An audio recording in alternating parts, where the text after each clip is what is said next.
Hello, Natasha Harrison here with Community Build Ventures. And if you've been following us in this month of December of 2020, we are on a journey to proclaim December the month of gratitude. So we've started 12 days of gratitude. I shared via another video that we are proclaiming December, the month of gratitude. As I shared previously, we do a process called Brave Space Building. As part of that process, we always start with offering what we are grateful for at that moment to just really help all of us that are in a space together to think of possibilities and hope. And we do realize there are times when tapping into gratitude may be difficult. So we always offer up a moment for people just to reflect on, if you were grateful at this moment, what would it feel like? What would it look like? So I'm offering that to you right now, for you to reflect on that. But then also, I want to share um, a moment in which I was immensely grateful for Community Build Ventures in 2020. And so I want to preface this. I may have some sacred tears, have some Kleenex near me, just in case, to kind of help me in this process, because it was um, a definitely a turning moment in my life, and a moment in which the beautiful people that are my colleagues, my family, I think of them as my family, really helped me through a mighty, mighty storm.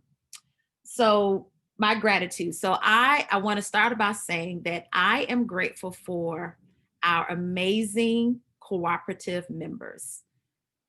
Most of them, with the exception of we are a Black woman centered firm. If you've been following us, we are a Black woman centered firm, and most literally 99% of our cooperative members are all Black women.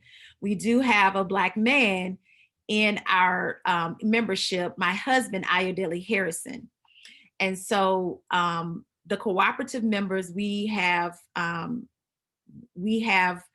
defined the cooperative through an Adinkra symbol that is Boa Me mmoa, which literally means help me, and let me help you and you help me, or is either help me and let me help you, right? And so it's really about interconnectivity and interconnection and cooperation together, and hence why we call ourselves cooperative. And so these cooperative members that we have are all amazing, brilliant consultants that, like me, was doing work that they are passionate and about, and was on purpose for them. And like me, in a lot of ways, we're trying to navigate to get connected to the work that brings them joy. And most of it is centered on supporting Black communities. And so we this year had 12 cooperative members in total. And as the year, the beginning of the year, we came in like, whoo, we were rocking and rolling with amazing projects, with amazing partners. And my body, even at the beginning of the year, was signaling that something wasn't right. And I was like, oh, it could just stress. It's just this, just rocking and rolling.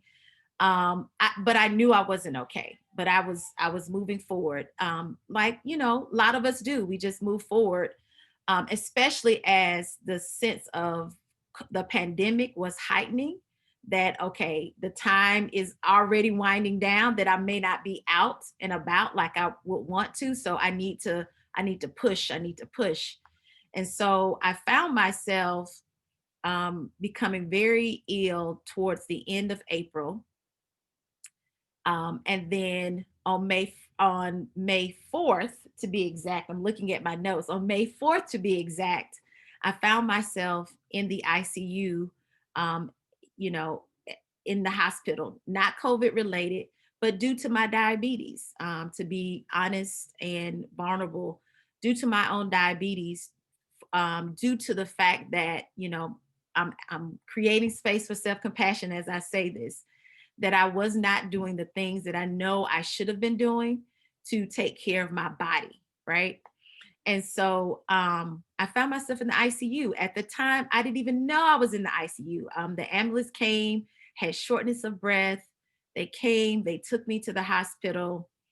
Um, Immediately did the COVID test. It was negative, thank God.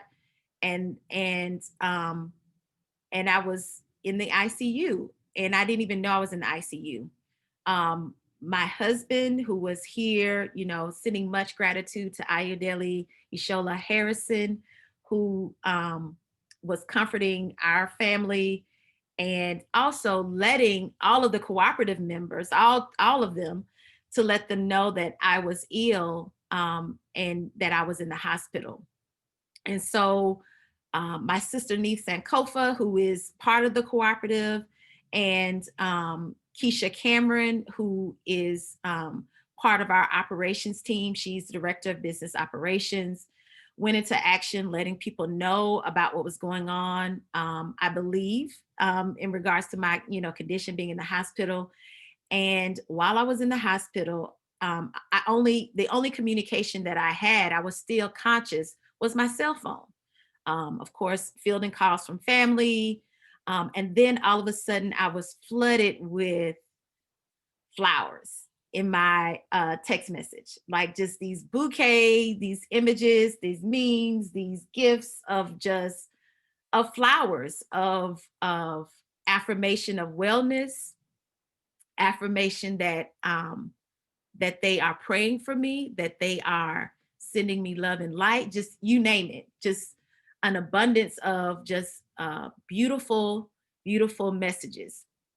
And so um, just so grateful. And that encouragement really, really helped me get through. So much so I was in the ICU, didn't even know I was in the ICU until they came to me. So I was admitted May 4th on a Monday. And then Tuesday evening, it was around 5 or 6 o'clock, I believe. Around that time, my nurse came to me and said, "Oh, we're moving you to another room." And I'm like, what do you mean you moved me to another room? And she said, "You're in the ICU, you're better." And then she also said, the way that the condition that you came in to the ICU, she said she had never seen someone recover, like to move so quickly through that process, right? So again, I came in on a Monday. On Tuesday, they were putting me in a regular room that evening, and I was finally able to eat that evening as well for dinner. And so and I know that is due to the beautiful messages I received from the cooperative of, again, of just holding space for me and being there for me. And so I am just so, so very grateful for them in helping me move through. But then also, like, they were amazing. Like, our work didn't skip a beat because I was not well. So our work moved forward.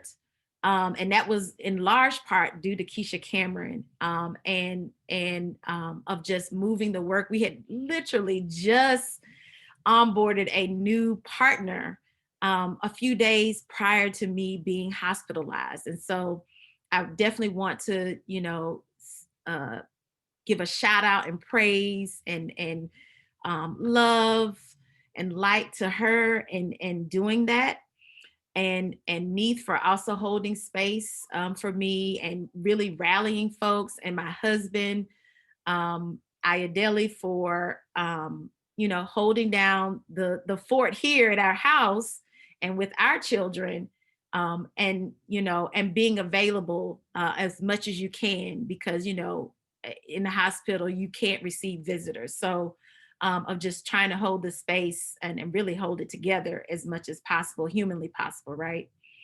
And so this video is all about the cooperative members, and I want to say their names, each person one by one, so that we can send loving energy and light and gratitude for just their care, right? Just their immense care of me this year.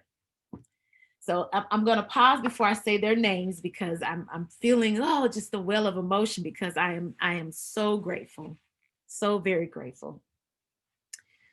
And I'm going to take a deep breath to also feel and what my body is telling me at this moment around my feelings. So I'm going to take a deep breath.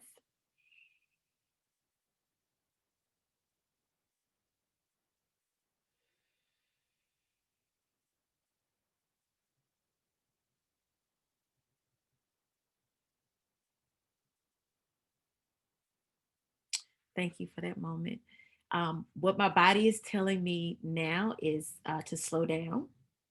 In sharing this, I want to make sure that you hear their names because they are some very amazing, precious souls um, that are not only in community and doing amazing work, but they are also holding space for folks like me who need it the most. So, so I'll take another deep breath.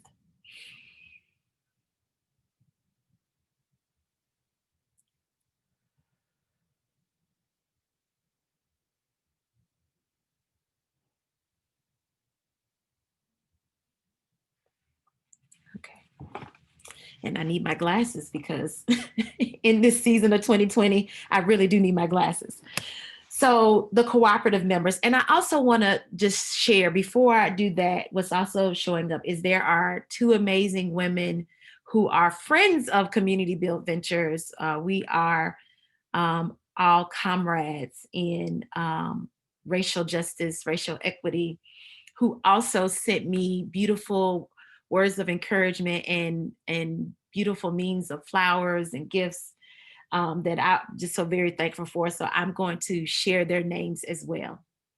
So in terms of the cooperative members, I'm going to, in no particular order, going to just share their name. And when I also share this video, hopefully it will definitely be with a blog post. You will be able to get a glimpse into who these amazing people are with the link to some of their work that they do in community, in partnership with Community Build Ventures, as well as independently through their own firm. So the first person name I will say is Chiquita Overton, better known as Tweet. Want to again thank her for her love, care, and support. Sharon Glover. Thank you, Sharon. Keisha Cameron. Thank you, Keisha. Amani Bryant. Thank you, Amani. Cicely Garrett. Thank you, Cicely. Neith Sankofa. Thank you, Neith. Naima Chike. Thank you, Naima. Allison Todd. Thank you, Allison. Lynn Smith. Thank you, Lynn. Farlone Toussaint. Thank you, Farlone. Bijane Kareem. Thank you, Bijane. And Ayodele Harrison. Thank you, Ayodele. And then the two women that I want to also thank as well, who are friends of our work, who are steep comrades in this, is Jen Wilsey. Thank you, Jen. Matisse Haynes. Thank you, Matisse. So again, just immense gratitude for our cooperative and friends of CBV during a time when I needed it most. And I'm just immensely grateful. It has definitely helped me to get better. I would say it has helped me to get better and has helped me to have more compassion and more grace um, with my body. And so just very grateful. I'm so much more healthier. My A1C3 levels are normal, and just grateful for what 2020 has taught me thus far. So as I close, I want you to also reflect again. What are you thankful for in 2020?